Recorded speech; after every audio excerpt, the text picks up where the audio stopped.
أعوذ بالله من الشيطان الرجيم.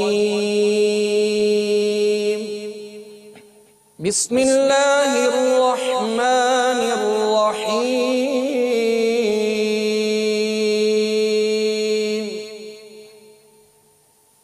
والضحى والليل إذا سجى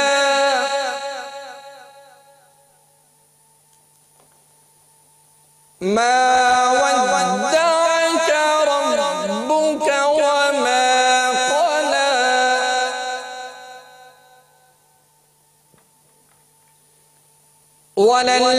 وللآخرة خير لك من الأولى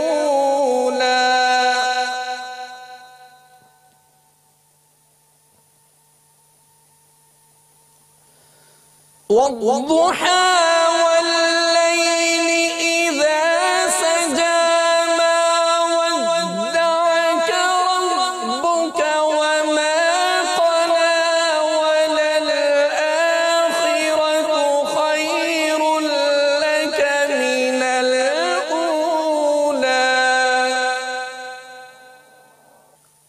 والضحى والليل إذا سجى ما ودعك ربك وما قلى وللآخرة خير لك من الأولى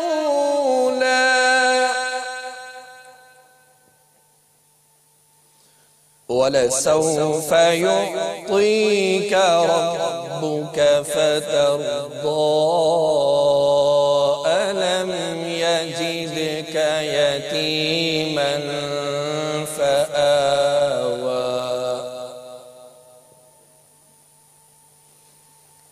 ووجدك ضالا فهدى ووجدك عائلا فأغنى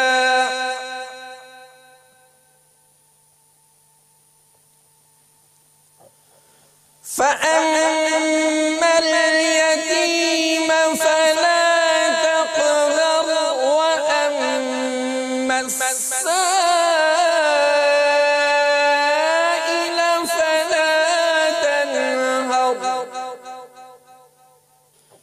فأما اليتيم فلا تقهر وأما السائل